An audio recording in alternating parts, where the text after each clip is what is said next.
Pense. Dans les derniers moments où on n'est même plus capable quasiment de faire société, on n'a plus que des tribus et il n'y a plus de grands récits collectifs. Et il y avait notamment le christianisme en Occident qui jouait ce rôle de liant social, qui liait les gens entre eux. On était peut-être tous différents, mais on était chrétiens.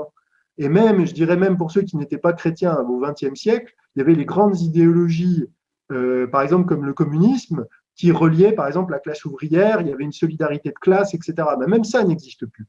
Donc tout ce qui liait les êtres humains entre eux a été sapé, a été, je dirais, détruit. Et c'est pour ça que je pense qu'en effet, la situation est très, très grave. Oui, justement, vous parlez du christianisme à l'instant, c'était la suite. Pour moi, je comptais l'aborder avec vous.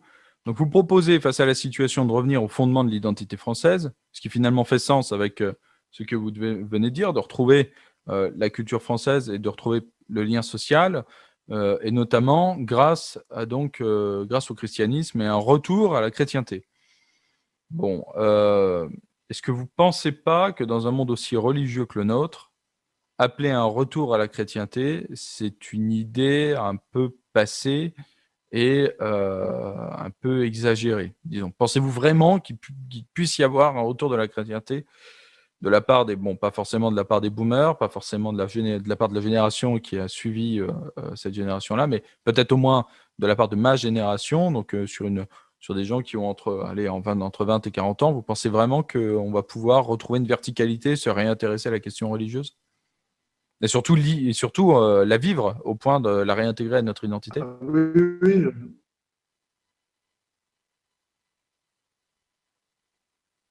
oui, alors je pense que c'est un. Ah, vous m'entendez, Ouais, oui, Maxime? c'est bon, ça a coupé encore une fois, mais ça y est, je vous ai récupéré. Allez-y.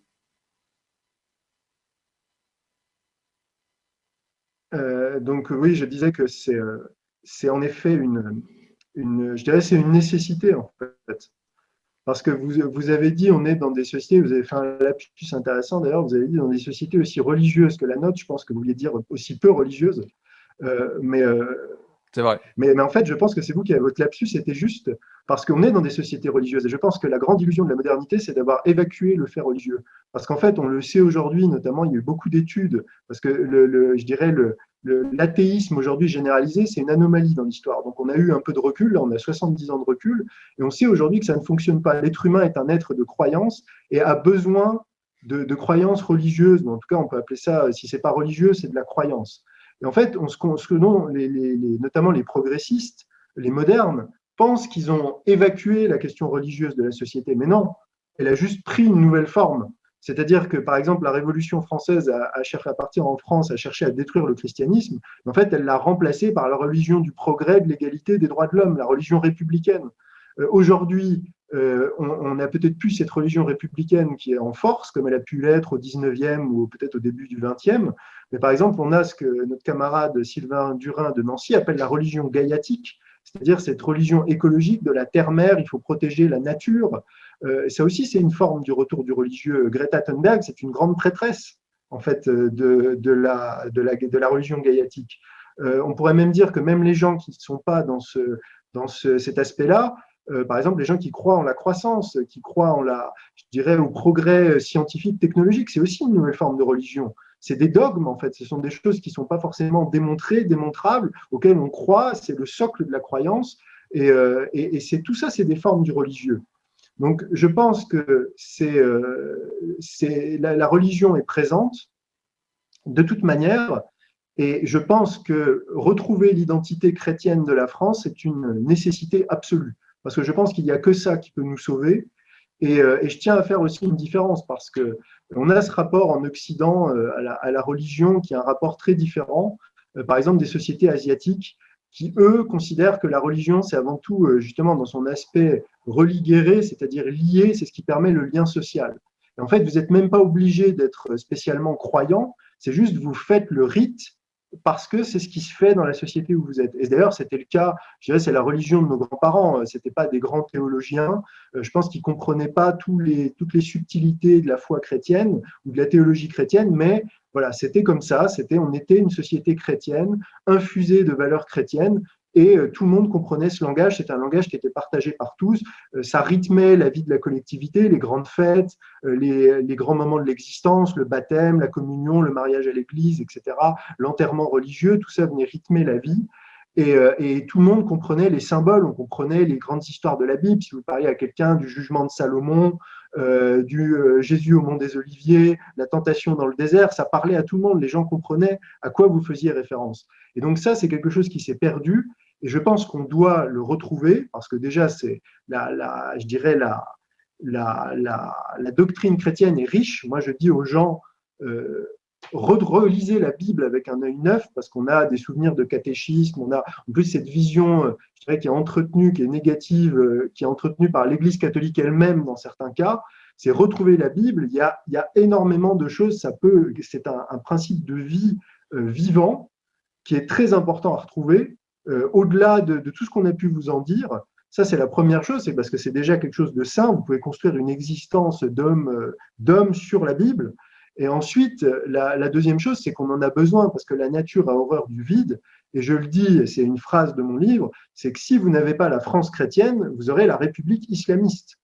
Ça, il faut en avoir conscience. C'est que je dirais, il y a pas d'alternative. C'est soit on revient à la religion de nos pères, qui est la religion chrétienne, cette religion chrétienne qui a fait la France, parce que la France, elle a été faite par les rois et par la religion chrétienne, notamment catholique, ou soit sinon, le vide sera remplacé, et ça sera cette religiosité qui est extrêmement dynamique et qui, elle, ne doute pas d'elle-même, qui crée communauté, qui crée du sens, qui est l'islam et qui est en train de s'implanter. Donc je dis toujours, le meilleur moyen pour finir de lutter contre l'islam, c'est que les Français retrouvent leur foi chrétienne. Oui, mais justement, en fait, vous opposez à un phénomène qui est la montée de l'islamisme une action individuelle. Parce que si par exemple, alors moi je ne suis pas chrétien, je suis issu d'une culture chrétienne, bien entendu, mais je ne suis pas chrétien dans ma foi. Si je souhaite devenir chrétien, c'est moi qui souhaite devenir chrétien, c'est une entreprise individuelle de transformation de ma foi et d'apprentissage de la chrétienté. Et c'est comme ça que je vais vivre la chrétienté. Est-ce que le retour du christianisme peut dépendre d'une action politique, d'une volonté politique? J'en suis pas certain. Et par ailleurs, vous dites que la montée de l'islam est en quelque sorte une montée inexorable et qu'on a en face à nous une religion qui fait bloc, une communauté qui fait bloc et qui va nécessairement prendre le dessus si on ne retourne pas à la chrétienté. Mais en fin de compte, on peut également relire ça à travers la grille individuelle. Les sociétés africaines et les sociétés maghrébines sont aujourd'hui également touchées par la montée de l'individualisme et par la baisse des pratiques religieuses dans ces sociétés. Une étude très intéressante il y a 3 semaines, où je crois que c'était Gilles Kepel sur France Inter, je ne sais plus, disait que la pratique de l'islam au Maghreb, dans la jeune génération, entre 15 et 25 ans, disons, était en sérieux recul. Est-ce que la question ne va pas se régler d'elle-même finalement? On attend encore 3 générations et la pratique réelle de l'islamisme va finalement s'arrêter par le gré du renouvellement des générations. Est-ce que ce n'est pas un pari qu'on pourrait faire, ça? Ah non, non, moi je pense que c'est Ça pas serait du le pari tout de la République et des personnes qui nous guident aujourd'hui. Oui, ah bah, c'est le pari de la République, oui, en effet, mais je pense que c'est une grave erreur. Alors, je ne pourrais pas parler exactement de ce qui se passe au Maghreb, parce que moi, mon sujet, c'est la France. On voit là, c'est vraiment d'actualité. Il y a une étude qui vient de sortir aujourd'hui, là, qui a été reprise notamment dans Le Point, sur la laïcité. En fait, cette étude dit que les jeunes générations rejettent la laïcité. Alors, en plus, ce que ne dit pas l'étude, c'est que l'étude dit, en fait, la jeune génération rejette la laïcité, mais quand vous allez lire dans le détail avec beaucoup de précision ce qui est dit dans cette étude, en fait, vous vous rendez compte que les jeunes athées ou de culture catholique sont plutôt, je dirais, favorables à la laïcité, mais ceux qui la rejettent, c'est les jeunes de confession musulmane qui, eux, à plus de 80%, la rejettent. Et ça fait écho d'ailleurs à d'autres études, je crois qu'il y en a, je cite de tête, de l'Institut Montaigne, qui montraient qu'au contraire, les jeunes générations en France sont de plus en plus religieuses et entre guillemets radicalisées par rapport à leurs parents qui avaient une pratique plus laxiste. Mais ce que je voudrais dire, c'est que ce qu'il ne faut pas oublier, et ça c'est l'apport vraiment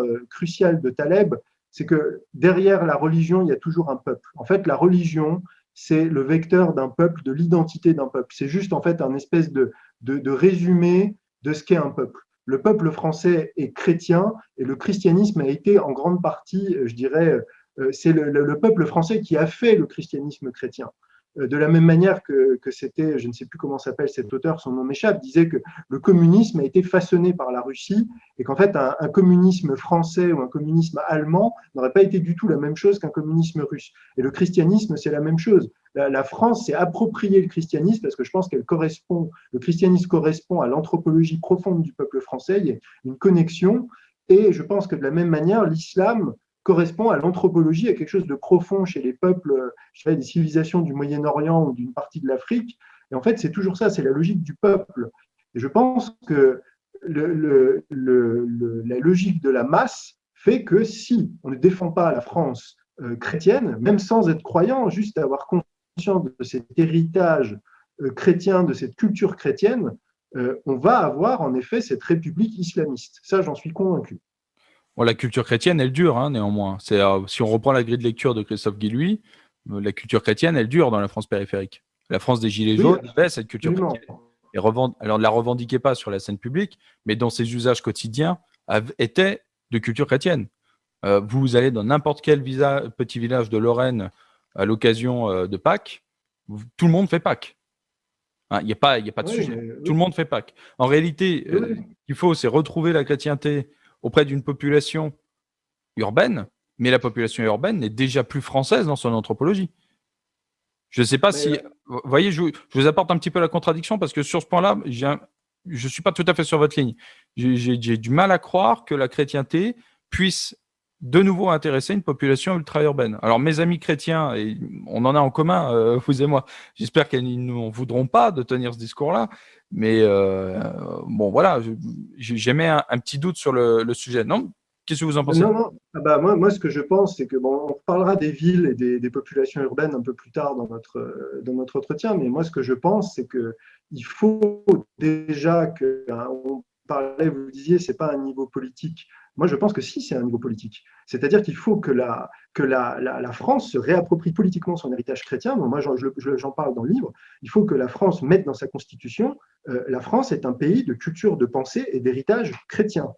Donc ça, c'est la première chose, c'est qu'il faut reconnaître, comme l'ont fait des pays comme la Pologne, comme l'a fait la Russie récemment, que la France est marquée par le christianisme. Donc ça, c'est le premier point. Et ensuite, il faut que la France reconnaisse que du fait de cet héritage chrétien, le christianisme n'est pas, comme le fait croire la laïcité républicaine, une religion parmi d'autres.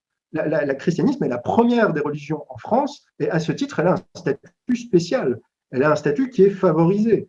Et ça, c'est ça. Alors ça peut être un point de discussion, notamment avec les républicains laïcs, parce qu'eux refusent ça. Et je pense que de toute façon, la laïcité est un système qui a été... Il faut quand même revenir aussi sur ça, c'est que la laïcité, c'est quelque chose qui a été présenté et vendu, et qui est vendu aujourd'hui à l'opinion publique comme pour mettre toutes les religions à égalité, permettre la concorde, etc. Mais quand on revient dans le contexte de l'époque, c'est une arme qui a été utilisée pour achever le christianisme en France et réduire son influence. Il y a vraiment une volonté de la France républicaine, des institutions républicaines, de saper le christianisme et de s'attaquer au christianisme. Je veux dire, et il y a une vraie lutte, et je pense qu'il faut que la France, qui est chrétienne, qui est la France en fait en réalité, je dirais, arrête d'être dans cette posture défensive, revienne à l'offensive et dise la France est chrétienne, la France est un pays chrétien, la France n'est pas un pays laïque, la France est un pays chrétien. Et ça ne veut pas dire que tout le monde est obligé de croire, ça ne veut pas dire que le christianisme est une religion d'État, ça veut dire qu'on a le droit d'être un libre penseur, on a le droit d'être sceptique, mais le substrat social est chrétien et l'État reconnaît la nature chrétienne de la France. Alors je suis d'accord avec vous, c'est une rupture avec 200 ans d'histoire politique, hein, ça on est entièrement d'accord.